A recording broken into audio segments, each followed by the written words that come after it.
Hello everyone, কি অবস্থা সবার? আশা করি সকল বন্ধুরা ভালো আছেন। আজকে আমরা চলে আসছি আলামিন জুয়েলার্সে, যেখানকার জেনারেল ম্যানেজার হচ্ছে সজল দাস। আমরা এখন সজল দাসের সাথে গোল্ড বিষয়ক কিছু কথা বলবো।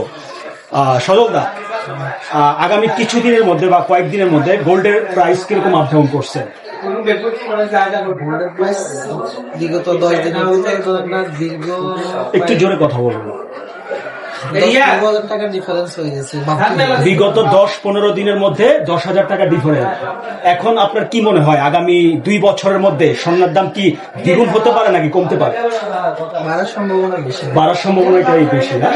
আচ্ছা, আপনাদের এইখানে 21 ক্যারেট, 22 ক্যারেট, 18 ক্যারেট কোন ক্যারেটের গোল্ড সবচেয়ে বেশি আছে? 22 ক্যারেট না? আর কাস্টমারের চাহিদা সবচেয়ে কোন ক্যারেটটা বেশি? চাহিদা 22 ক্যারেট, এর জন্য 22 ক্যারেট আপনাদের বেশি রাখা হয়। আচ্ছা আচ্ছা।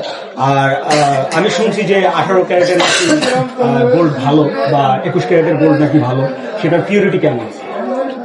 18 ক্যারেট যদি 21 ক্যারেট যদি বাইরের হয় ওগুলো তো একটু ভালো সবচেয়ে বেটার হয়। আচ্ছা আচ্ছা। 18 ক্যারেট 21 ক্যারেট এটা গোল্ডের কি পরিমাপের উপর নির্ধারণ করে জিনিসটা ক্যারেটটা নির্ধারণ করা হয়? এটা আপনার 24 ক্যারেট থেকে ওটা খাট পরিমাণ অনুপাতে ক্যারেটটা বাইরে। খাত মানে ওটা কি তামা মিশ্রণ করা হয়? পিওর স্বর্ণটা কত ক্যারেট? ধরেন আপনি 18 ক্যারেট যখন 24 ক্যারেট থেকে যখন 18 ক্যারেট করবেন ওখানে আপনার পরিমাণ তামা এবং রূপার পরিমাণ খাট দিতে হয়। আর পিওর স্বর্ণটা কত ক্যারেট বলে? 24 ক্যারেট। ওটা কি গয়না হয়? এটা গয়না না, ওটা থেকে খাট বাই করে তারপর এমনি 24 ক্যারেটের বিস্কিট হয় না? বার হয়, বার হয়।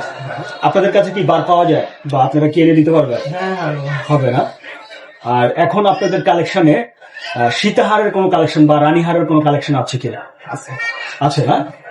যদি আমাদের দর্শকরা আপনাদের কাছে আসে সেক্ষেত্রে আপনারা তাদের চাহিদা মতো কি প্রোভাইড করতে পারবেন?